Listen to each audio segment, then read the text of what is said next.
je souhaiterais, c'est que vous ayez conscience que une balade gourmande, c'est pas qu'une balade et c'est pas que la gourmandise, c'est aussi la culture.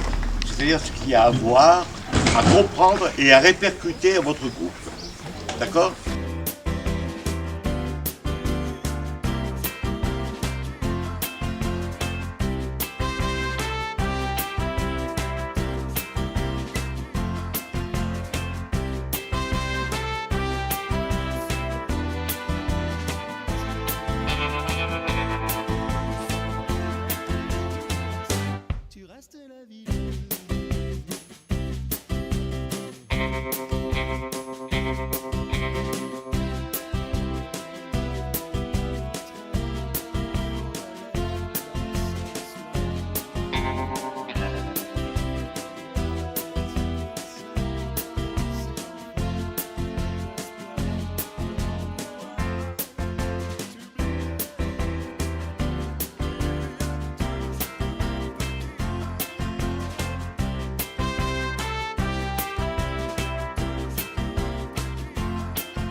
Bah oui. Ça prend T'as pas le droit. Tous ceux qui sont retournés T'as sont pas le droit, c'est interdit.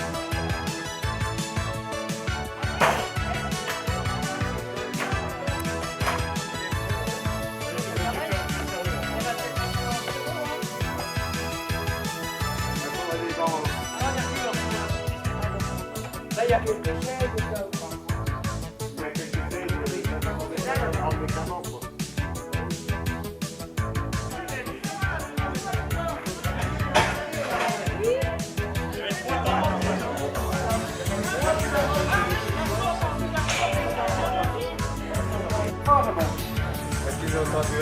Oui, je l'ai tendu comme un string, là. Bah, pire qu'un string. Mon ami, il est... Ah, mon quotidien. Ah, ça fait pas haut, hein. Ouais, ouais, troisième alors. Ah bah, au plus haut, vous mettez le plus haut possible, moi. Ah non, c'est pas mal. Troisième.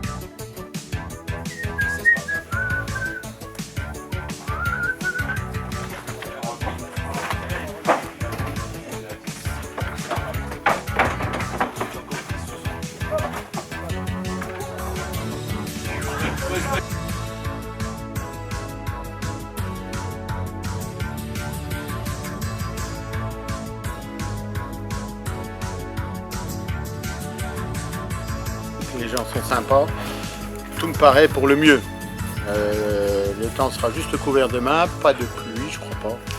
Mais on devrait passer une bonne journée. Tout va bien se passer, tout va bien se passer, le temps est avec nous, tout est prêt, donc on n'attend plus que demain les 600 personnes que l'on va accueillir. Comme dans un rêve.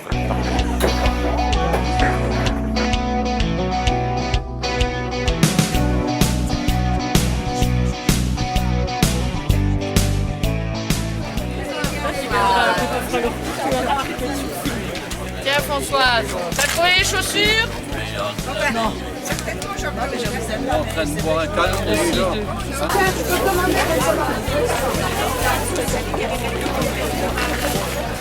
J'ai un peu envie de café.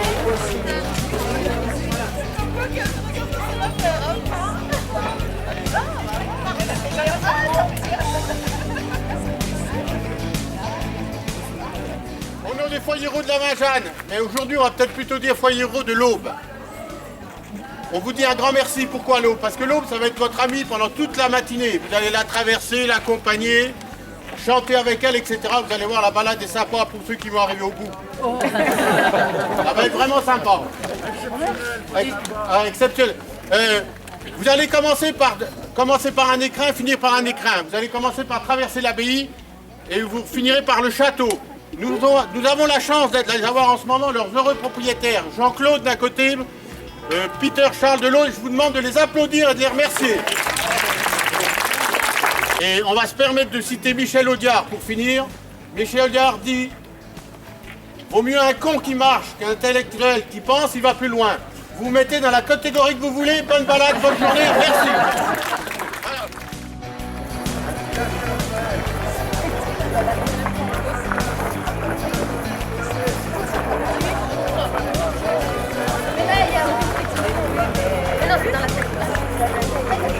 Alors cette abbaye fondée en 1135, cistercienne, dépend de Cîteaux et de Clairvaux, elle est fondée elle-même par Saint Bernard, pour son neveu qui s'appelait Renaud. Il y a longtemps que ça existe, Renaud. Alors on va faire rapidement, alors, elle a connu beaucoup d'histoires évidemment, l'histoire cistercienne des abbés dits réguliers, des abbés commandataires à partir de la Renaissance, et puis la Révolution. La Révolution c'est un bien national, elle est dispersée parce que l'abbaye de Brive est très très riche. Il y a beaucoup de fermes, il y a des mines de fer, des mines de sel, des vignes dans le du côté de Dijon, c'est très riche. Et à la Révolution, elle est éclatée. Déjà, avant la Révolution, elle est rénovée dans une abbaye du 18e, c'est pour ça qu'elle n'a pas son allure médiévale. Et à la Révolution, c'est Caroyan de Vandel, gendre de Diderot, qui l'achète et qui ont fait une résidence de ce côté-là, une usine de ce côté-là. Et on va passer d'un côté, parce que vous verrez le côté usine, et puis de l'autre côté, vous verrez le côté résidence. D'un côté, c'est un château, de l'autre côté, c'est une usine. C'est une abbaye qui fait tout. Elle a toujours fait des tas de choses très très diverses. Et puis, au milieu du 19e siècle, elle devient prison de femmes. C'est le quartier des femmes de Clairvaux, qui est prison depuis 1813, et les femmes viennent ici. Alors à ce moment-là, il faut vous imaginer qu'ici, il y a un mur. Ça, c'est la cour intérieure des prisonnières. La cour où on va aller là-bas, c'est la cour de marche où il y avait les prisonnières. C'est un univers très très difficile. Après, les femmes sont des adolescents qui sont en tôle ici. Et ensuite, ce sont des religieux qui reviennent dans les années 1924-25 et qui vont essayer de faire un lieu pour accueillir les indigents. Mais ça ne marche pas. Et jusqu'en 1960, ce sont des religieux. Les derniers étaient des cisterciens, donc c'était vraiment un retour au départ. Et en 1960, c'est Solvay, la société de chimie qui est à Tavaux, grosse société belge, qui achète pour faire une colonie de vacances. Ça a été actif en colo. Il y a eu aussi des classes vertes ici pour que les gens de la Haute-Marne connaissent. Et ensuite, Solvay, les colos s'arrêtent, vous le savez, et Solvay, nous l'avons. À la famille Volo, on en fait un centre d'art aujourd'hui, d'art contemporain, mais aussi de concerts et de grandes fêtes populaires. Donc ceux qui ne sont jamais venus, vous êtes invités à venir. Et ceux qui sont déjà venus, vous êtes invités à revenir.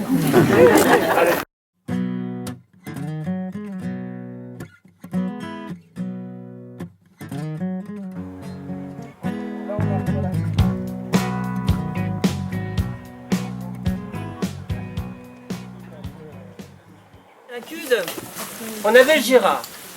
Et Gérard, lui, il était chasseur. Et chaque fois qu'il rentrait de la chasse, il disait « C'est moi Gérard, le plus grand chasseur de tout le secteur. J'ai tué un lièvre, il était gros comme un kangourou. La dernière perdrix, énorme comme une dinde.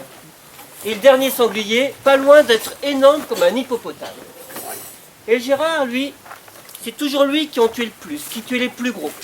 Et ses potes chasseurs lui ont dit « Bon écoute Gérard, si tu es un aussi bon chasseur que tu le dis, rends-toi dans la forêt interdite, là où personne ne va jamais, et ramène-nous le plus gros gibier de cette forêt. Pas de problème les gars, demain je prends mon fusil, mon chien, et je me rends dans cette forêt interdite. Et puis vois un petit peu de sang.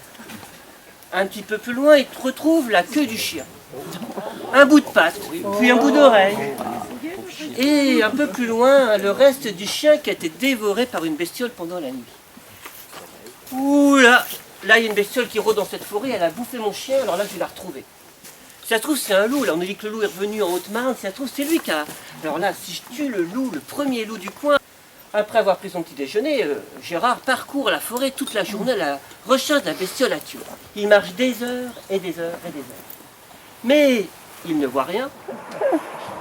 Voilà, méfiez-vous, quand la forêt est interdite, il vaut mieux pas y aller. Allez voir celles qui sont autorisées, elles sont tout aussi jolies. Bon apéro, merci.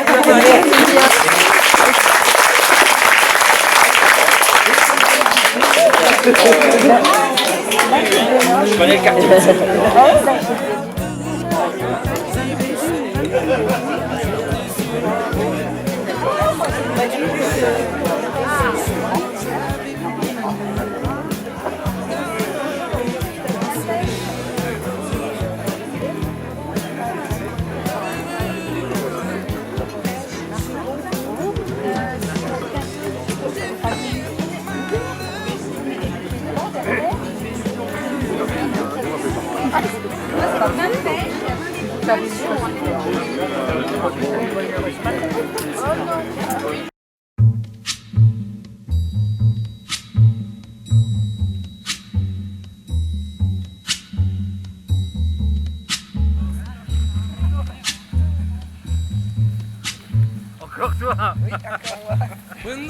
Voilà, on s'arrête un petit peu là. Bonjour. Bonjour. Bien, eh bien, bonjour à tous. Je présente Gérard Prolonge, pour ceux qui ne me connaissent pas. Donc là, vous arrivez au pied de la butte de Taloison. Donc la butte de Taloison, derrière moi. Donc c'est un milieu naturel protégé depuis très longtemps, qui a été reconnu comme tel depuis très longtemps. Pourquoi ce milieu naturel est exceptionnel, au niveau du département du moins? Il est constitué d'une roche que l'on appelle le calcaire olytique. Le calcaire olytique, c'est ce que vous voyez là. C'est une roche qui est très très friable et sous l'action du gel, de la chaleur, elle se délite en tout petits morceaux. Vous pouvez regarder, si vous en prenez un morceau, vous verrez que c'est tout un petit grain. Et en plus, elle est plein sud, sud-ouest. Donc un milieu très chaud, très sec. Donc il y a eu une adaptation de plantes, d'animaux sur cette butte. Et donc la butte, petit à petit, la nature a repris ses droits. Et ici, quand la nature reprend ses droits, les riz, ce sont des plantes, elles fleurissent au mois de février, avant les grandes chaleurs. Et au printemps, on a des orchidées, on a l'anémone pulsatile, on a pas mal de choses, et des choses moins spectaculaires mais très rares, qui sont sur la butte. Donc là, vous n'allez pas avoir le temps d'aller aujourd'hui.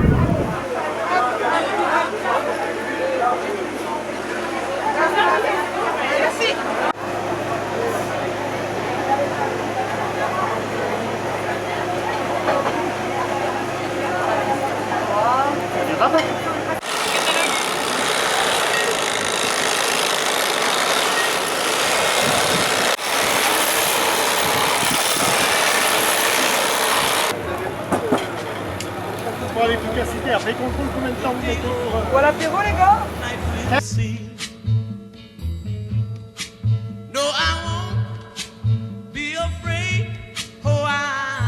Très bon. Terrible. Tout est bon, mais la terrine est particulièrement bonne. Joyeux et heureux d'être là et c'est toujours aussi bon. Voilà.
La tienne, hein. Ah oui, très bon. Très bon. Très bon. Très bien, très bon. L'organisation, comme d'habitude. Comme d'habitude.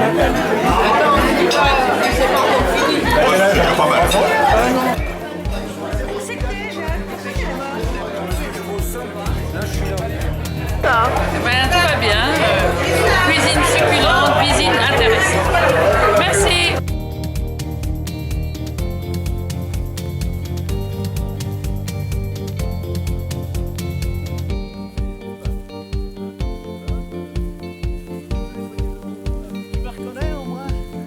Oh mais oui.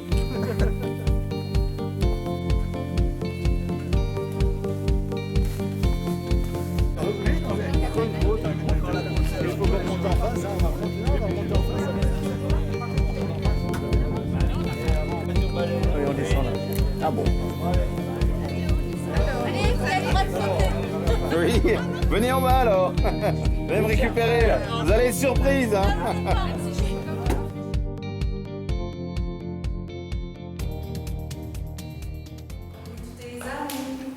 Pense à tes plaies, pour tes plaies, tâche tes amours, compte tes oranges, ouvre tes mains, mange toutes ces îles, ni vue ni connue, elle recrache ses restes, l'eau des bidons vides, nous vous avons comme de vieilles amours, d'essence et de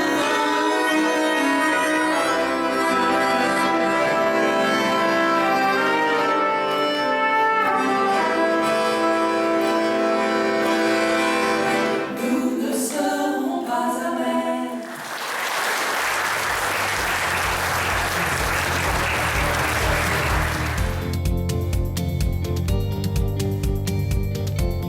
Hein? Qu'est-ce que vous en dites? On adore, on reviendra l'année prochaine. Avec le soleil? Avec le soleil, ah bon. On adore, c'est super.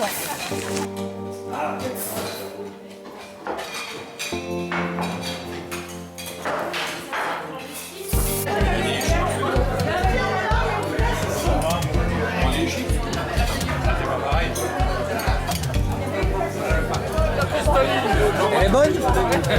Et le rouge était bon aussi. Hier sur la marque là. Mais nous on préfère ça. Hein. Oui, vous avez raison.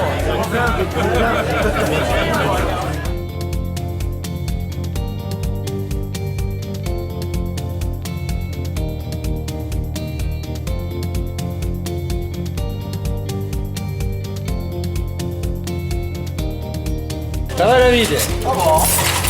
Et un mieux ce soir. Le David, il arrête pas de dire des âneries. Non, tu peux lui dire. Ah bah,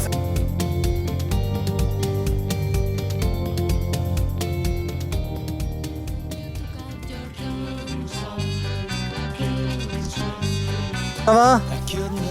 Ça va bien? Ça a l'air d'aller, hein? Nickel, on va faire deux et tout. Ouais. Bon, ça vous plaît? Faut plus s'arrêter alors.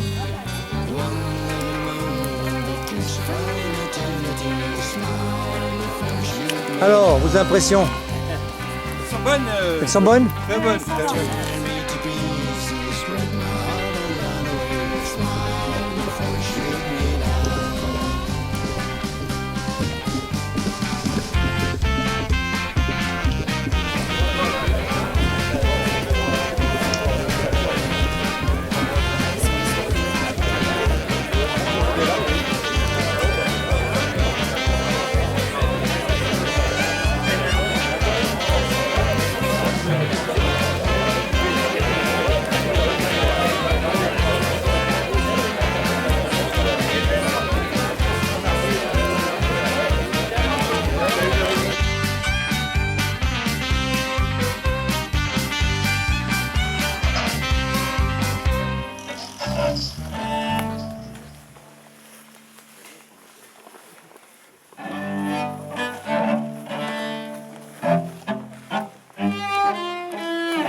super promenade, on a eu une météo excellente pour marcher.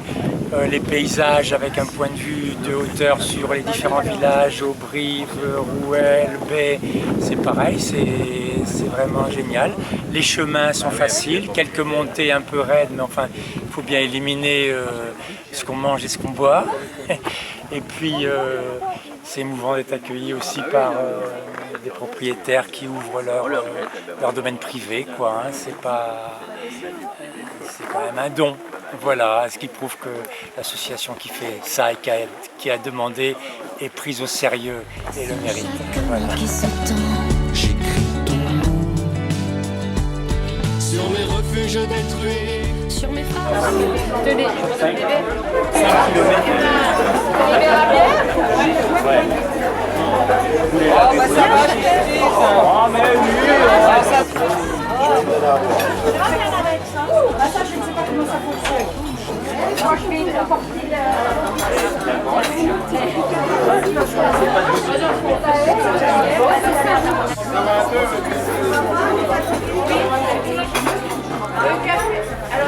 Alors Chantal, ça a été? Fatiguée?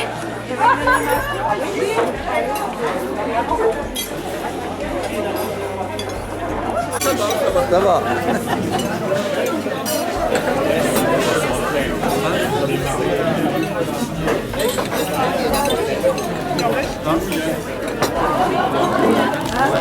Café? Qui veut du café? Café! Oui, là-bas, il y en a un. Allez, à qui le tour? En plus, il n'y a pas de temps mort. On arrive à un endroit, on s'assoit, on nous donne une assiette, on repart. C'est très convivial, c'est chouette comme tout. Traverser les bois, les forêts, les champs. Trouver ça sensationnel. Que de gens sympathiques, que d'endroits magnifiques. liberté.